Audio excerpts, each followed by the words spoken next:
Hey guys, Ashley with Amare. Okay, so today we're going to talk about the difference between a fat transfer to the breasts and implants to the breasts, because I get this question a lot. When you guys get like lipo done and all these other procedures and then, BBLs and things like that, you guys ask me about all the things. So I'm going to tell you all the things. So, fat transfer. We know that term because BBL is a fat transfer. What does that mean? We are liposuctioning fat out of the body, and then we are transferring it somewhere else. That somewhere else can also be your chest.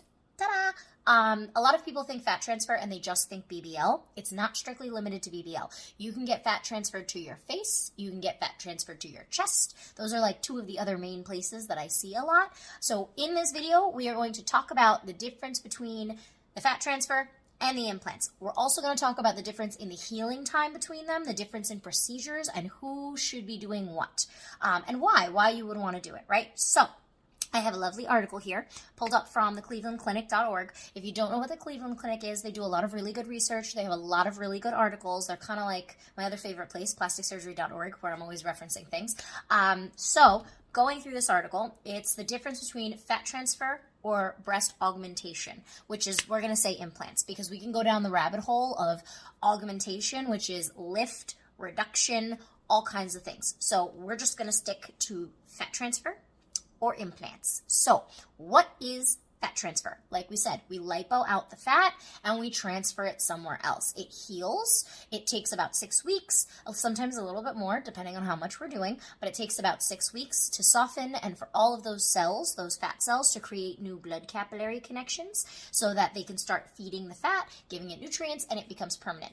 Ta-da! So that is fat transfer. They literally lipo you somewhere and then inject it into here, all around your chest, wherever we want to put it. And there you go. You have a little bit more volume. When you're talking about implants, implant is an object that is not made of your body. So silicone, saline, which you don't really use anymore, gummy bear. There are lots of different implants. We're going to do a whole video on just implants so that you guys can know what all that's about. That's coming later. But those are them. So to put those in, we have to actually make an incision. So depending on what we're doing, if we're doing a lift, the incision is going to look a little different. If we're putting in just the implant, the incision is going to look a little different. So that's what that is. An implant, breast implant, can be a gummy bear implant. Basics, we know this.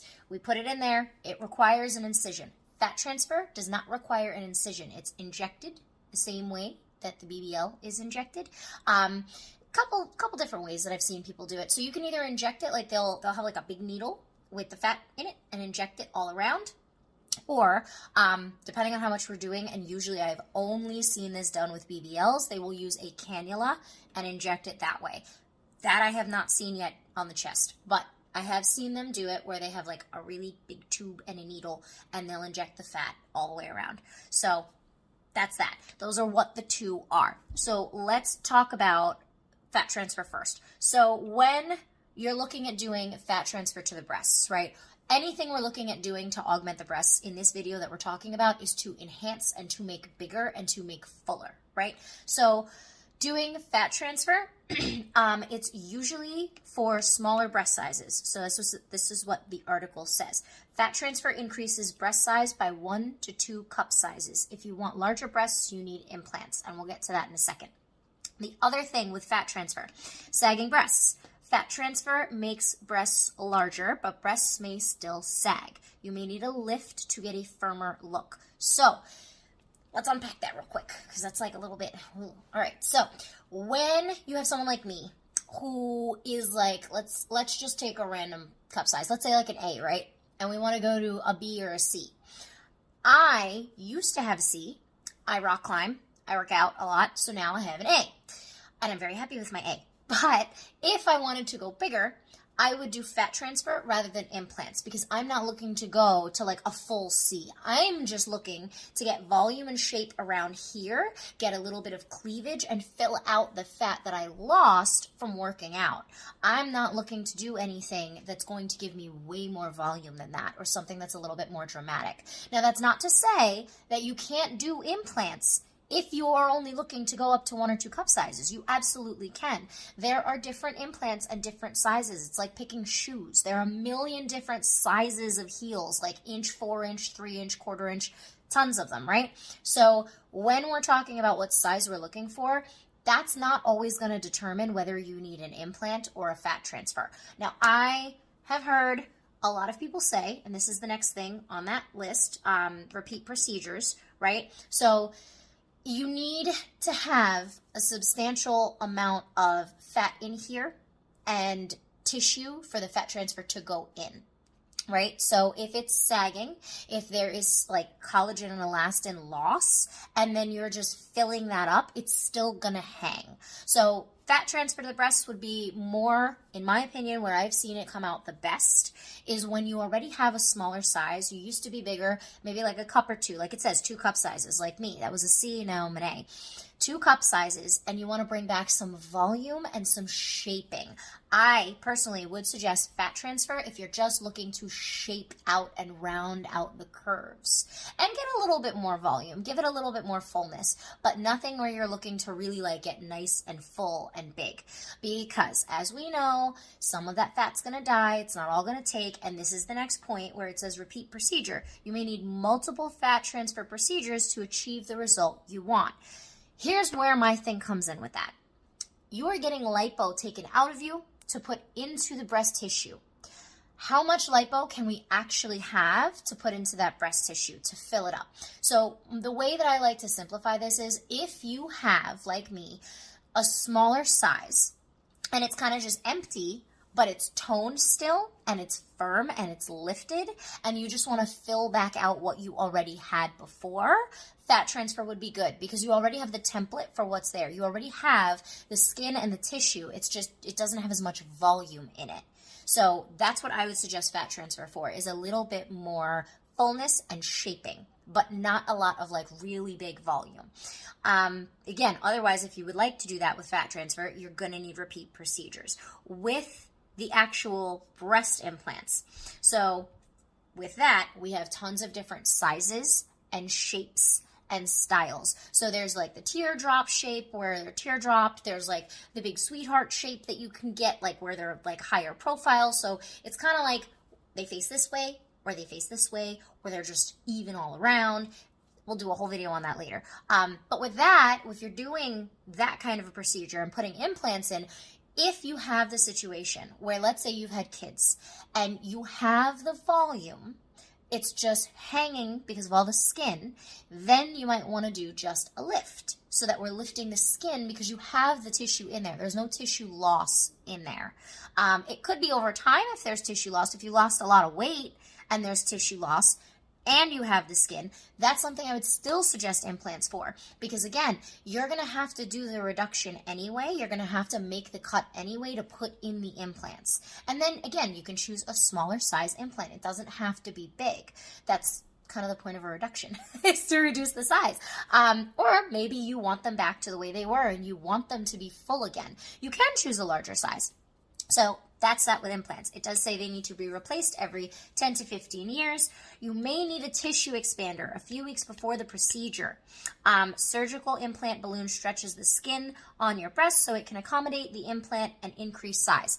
Now, when we're talking about a tissue expander, guys, this is all about what you want. It's all about what you're trying to achieve. So if someone like me wanted like C's, and I don't have a lot of space in here at all, which is why I would do a fat transfer, because it would make them full. They wouldn't be C's, they would probably be like a B, because I don't have a lot of fat to take to begin with, but it would give them that rounded, more curved shape rather than the muscular tone shape that I have now.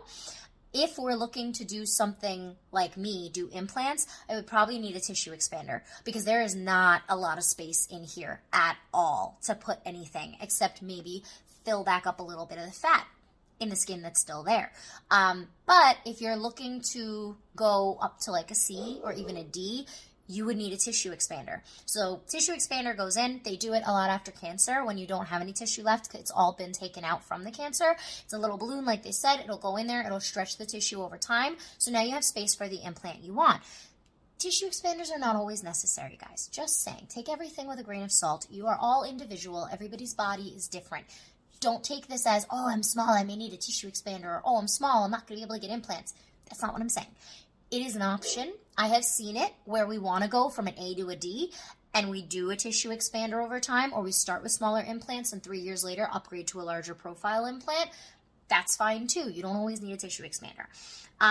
Risk for implant hardening or rupturing. We hear all the horror stories. We know that. Severe scarring. Again, risk of reopening and scarring. Breast implant illnesses, things like that. So those are all of the things that come along with breast implants, right? But when you're trying to decide, it's more about what you want. So we can't do as much with the fat transfer as far as the shaping, the volume. It's not going to be as dramatic. That's really what I'm trying to say. So if you're looking for a more natural look, to go with what you have, but enhance it a little bit more, make it a little bit more prominent, a little bit more round, a little bit more even, whatever it is, it's just to gently and naturally enhance what you already have. That would be a fat transfer to the breasts. When you're talking about implants, you're looking to change everything. You're looking to get more volume, a different shape. You maybe do a reduction with that because the skin's sagging. You do a lift to pull the skin up.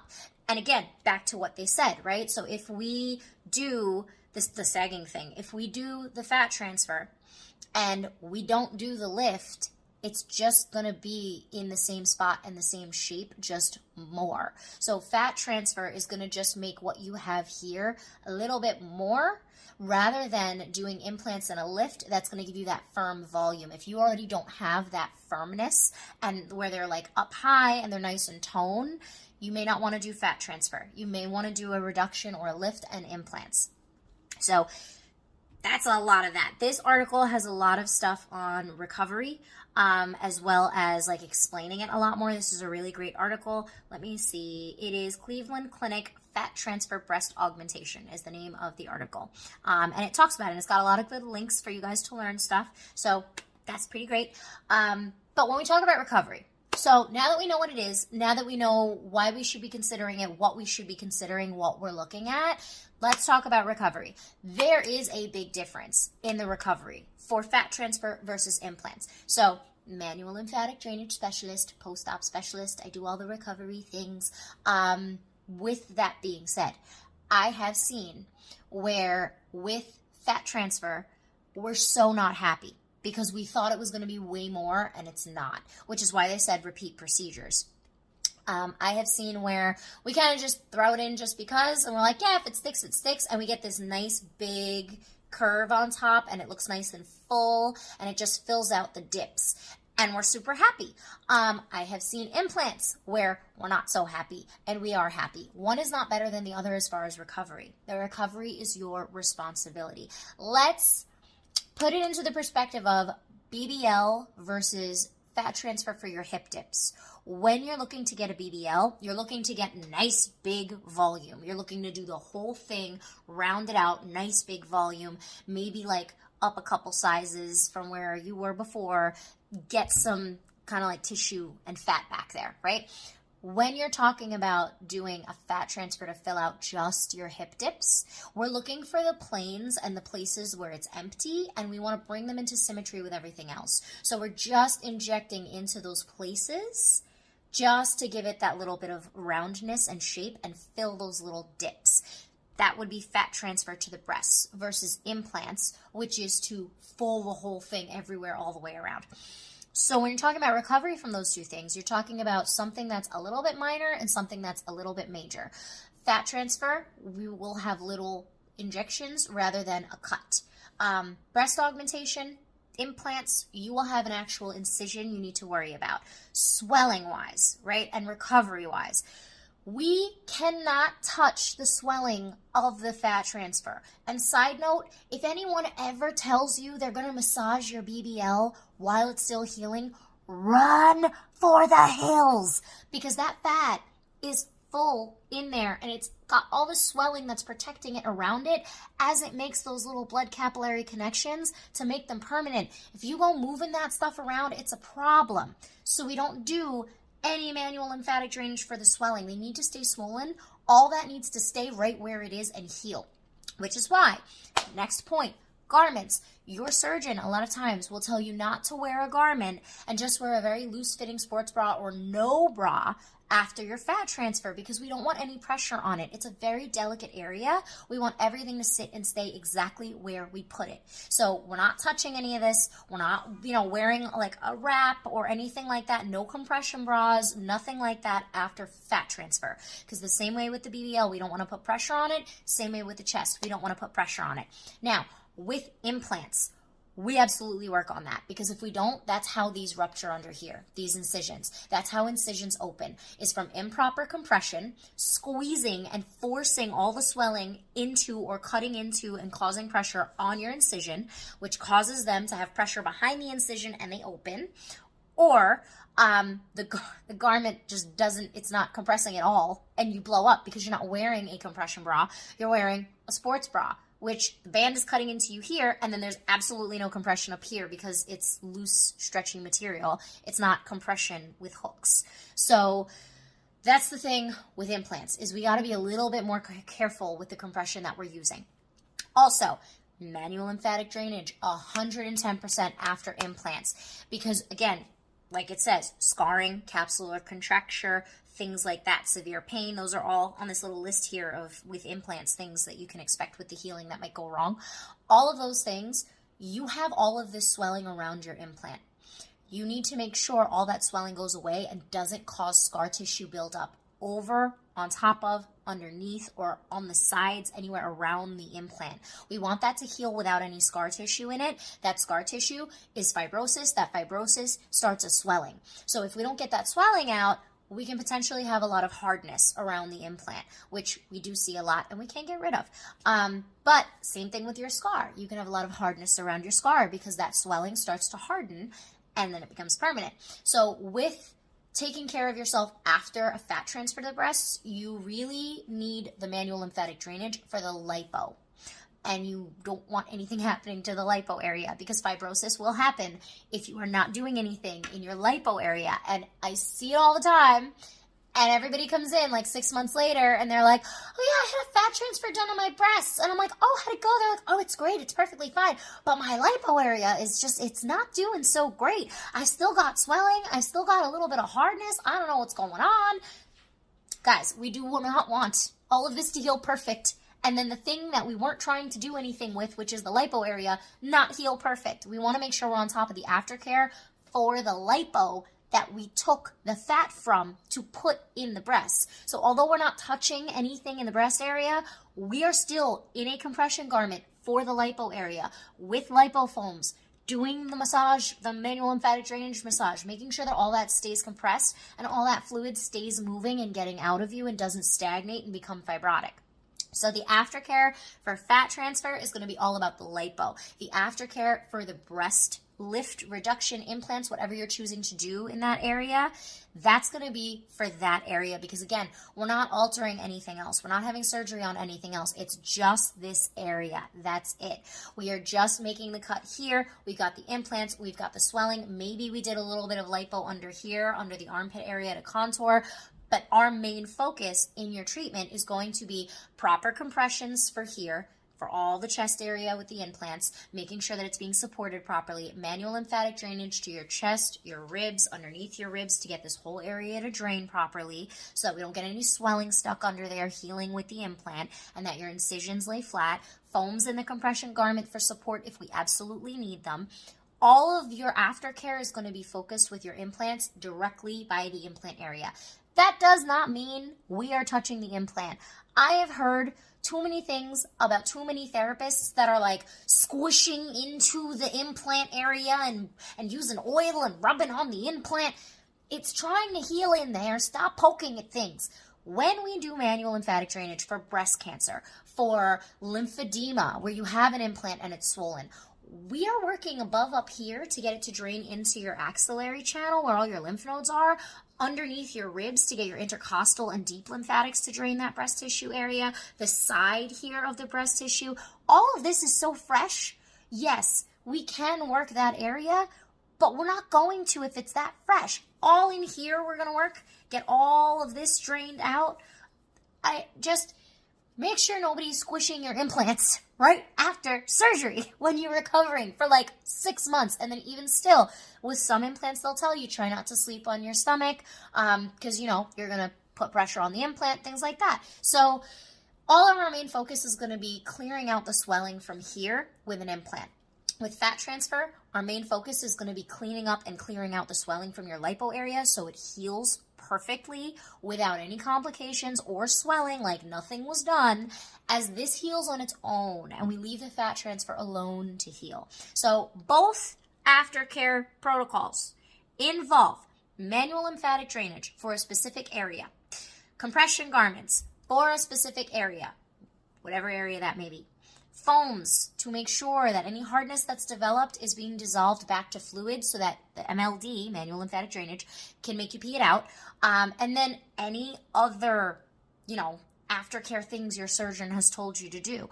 But when you're talking about making sure that it heals properly, those are the 3 things we're still doing. It just varies as to where we're doing them, either on the lipo area for the fat transfer or around the chest area to drain the implants so that all of that heals flat and perfect without any major issues. No pressure behind the incisions, no pressure on the implant. Get all of that swelling out of there so you pee it out. Now, recovery time. Fat transfer is going to take 6 to 8 weeks to stick and heal. Lipo is going to take about 6 weeks to get the swelling out, to heal properly, and all of that. Some surgeons say it may take a little bit longer, and some may take a little bit less, depending on how much we took out. Okay, depending on how much work we had done. So there is no solid recovery time for like, oh, lipo is always 6 weeks. It depends on how much we've done. Because although you may be putting a little bit up here, or, you know, as much as you can up here, you may want to go in for the lipo. Like that one client that I said, she went in and just decided to do it anyway because they offered it for the breast area. You may want to just throw it in there anyway. But the main reason you're going in is the lipo. So we're going to need to focus on that, and it may take a little bit longer if we're doing that as the primary thing. If we're doing just a little bit, and this is the primary area, then it may be a little bit less. But generally, always fat transfer 6 to 8 weeks, and then your lipo area kind of at the same time, maybe a little bit more, maybe a little bit less. With implants, same thing, about 6 to 8 weeks, depending on the amount of work, depending on the size of the implants, depending on what your surgeon says. So for implants, same thing. There is no standard time. It is what your surgeon says the healing time is. But again, with the swelling and with the healing, all that's happening at once. We're getting the swelling out while you're healing. And we don't want the reverse to happen, which is where you heal and then we have to try to get the swelling out. So we want to make sure that we're staying on top of the aftercare with your implants, getting all the swelling out from your sides, from your chest, all this tissue, making sure that it all drains properly so that you're healing. So I know it's a lot. This is a long video, I know. But that's kind of all I have to say about all that stuff. Your aftercare, still you need aftercare. If not for the lipo, the manual lymphatic drainage for the lipo, for the breast implants to make sure all that tissue heals properly and there's no pressure in there as it heals, you still need to come in for your MLD sessions. When do we come in for MLD to start getting the swelling out? One, most important thing for any procedure ever, when you are coherent enough to get into my office. Guys, do not come in hopped up on oxys thinking you're going to fall off the table when you're just leaning against it. Wait until you are ready. Your swelling is not going anywhere. It's not, unfortunately and fortunately. So if that means with your lipo area, you got to start a week out, 2 weeks out. If you find this video and you are 6 months out, that's fine. We can still help. We can still take care of it. But do not rush. That is my number one thing. Do not rush into my office, because if you are not comfortable and coherent enough for me to talk to you and for me to find out what's going on, I cannot treat you. So later is not a bad thing. Too soon is a bad thing. After the lipo and fat transfer, some people will come in 48 hours earliest. 48 hours. So once you can get up, get in the car, get to my office, then you can come in. And again, it varies from person to person, right, with how much work we're getting done. But again, earliest, 48 hours. We're not touching anything up here, nothing on the fat transfer area. We're going to be primarily focusing on the entire time your lipo, and that's it. With a breast augmentation, usually about a week and a half, 2 weeks. Why? You have stitches. You need to go in for your follow-ups with your surgeon. You need to get cleared from your surgeon. So it can be sometimes sooner. Like I said, it can be in that first week, but a lot of times it's usually like 2 weeks. Now, if, and I've seen this, you are getting a lot of work done up here and you have drains, if it's a huge reduction and implants and you have drains, they might make you want to wait until those drains come out. Usually that's with a reduction and implants, like we're doing a lot. If it's just implants, anywhere in like week 1 to 2 is when you should start. And just, just for funsies, guys, you should be getting, with what we're talking about in this video, I'm talking strictly about manual lymphatic drainage massage. No oils, no lotions, no rubbing, none of that. We are literally going to just be placing the hand, stretching the skin, and guiding the lymphatic pathways. That's it. We are dilating and opening the lymphatic pathways all around the chest area. That's it. We are not rubbing, we're not digging, we're not moving everything around. None of that. No. You need to find MLD, Vader, V-O-D-D-E-R, Vader style, manual lymphatic drainage, especially when it comes to the breast implants. You do not want anyone pushing fluid, trying to push things, and then all that swelling, because it's just one big bag of water, winds up sitting in that implant area. That is so dangerous pressure-wise for your incisions. No oils, no lotions, no deep pressure, manual lymphatic drainage. So when I talk about when you can start, that's what I'm talking about. I think that's pretty much it for this video. I know that was a lot of information. So wrap it up, nice little pretty bow, real quick. Fat transfer is where they liposuction fat from one area and put it into your breast area to fill out the dips and the divots. It can go anywhere from 1 to 2 cup sizes that they can fill you up. Prerequisites for that, you need to make sure you have good tone and it's not a lot of loose skin. Otherwise, that fat transfer is just going to sag in there. So having a good shape. Fat transfer is for enhancing the shape you already have. It's for filling out what's already there. It's adding fat to the existing tissue. Healing time for that, 6 to 8 weeks. Again, don't forget the lipo part of it. We got to work on healing for that too. Garments, you will not need a garment for your fat transfer area. You will need a garment and lipofoams for your lipo area.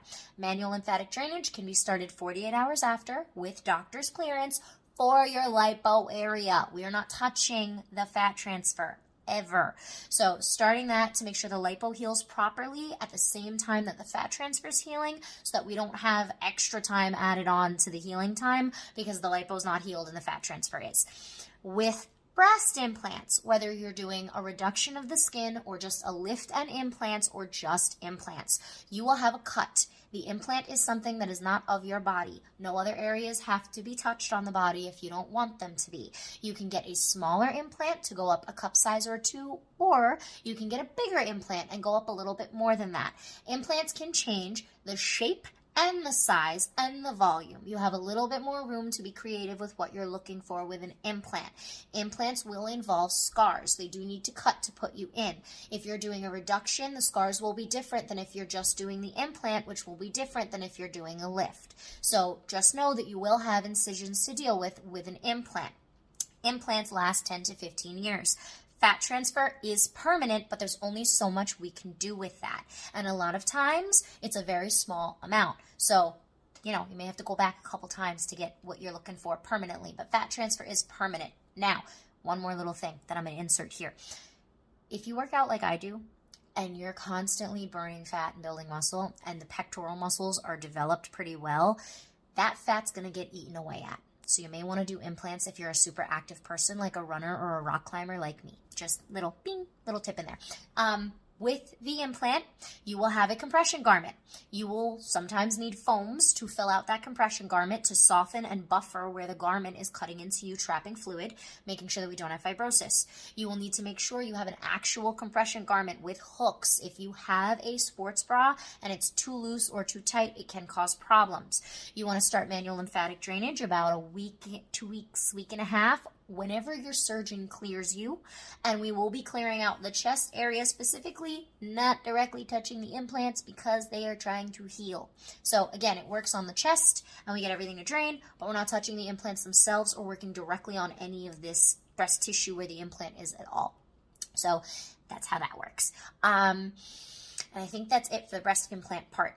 Again, it's up to you guys as to what you're looking for. Please talk to your surgeons about this. Look at yourself and figure out what's going on. If you, again, have that loose skin, you're going to need to do a lift or a reduction and implants to fill the volume. I have seen, though, where they've done the reduction and some fat transfer, but we weren't trying to go up any cup sizes or anything. We were just trying to fill out the tissue that was there. So that's a different story.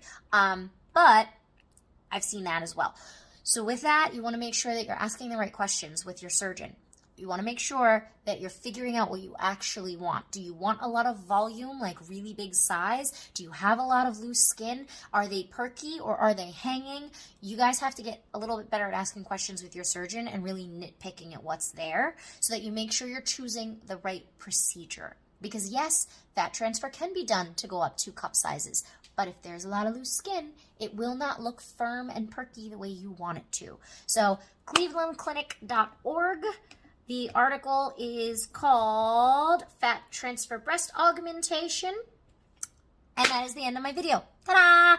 Okay, I will see you guys soon. If you need lipo foams for your lipo, if you're having trouble with fibrosis and you need foams, or if you have incisions and you need proper soap, not Dial Dove or HipaCleanse, but post-op soap, or if you're having a lot of pain and soreness and the itch and you need post-op cream, all of that stuff is in our shop, amarepostopshop.com. The link is in the bio on our Instagram, and I believe the link is in the description box on our YouTube. If you guys need help, right? So if you're like, oh yeah, she really knows what she's talking about. I don't know what to do. I had this done and I don't know. Virtual session with me, or if you are in New Jersey, we are located in New Jersey, Highland Park or Elizabeth. Give our office a call either way. If you DM us, we will tell, and if you text us, and if you email us, we will tell you the same thing. Call the office. Speak to Alex, 732-841-0142. Maybe you don't know if you need a virtual. Maybe you don't know if what you're asking is even something I can help with. Talk to Alex, guys. She's there to literally spend time talking to you and answer all of your life's questions about these things. So call the office, 732-841-0142, and you can schedule a virtual with me. We will go over all these things. I will explain everything. I will look specifically at you and tell you what's going on with your body. Can't do that over DM, email, or text, so you have to schedule a session with me for that.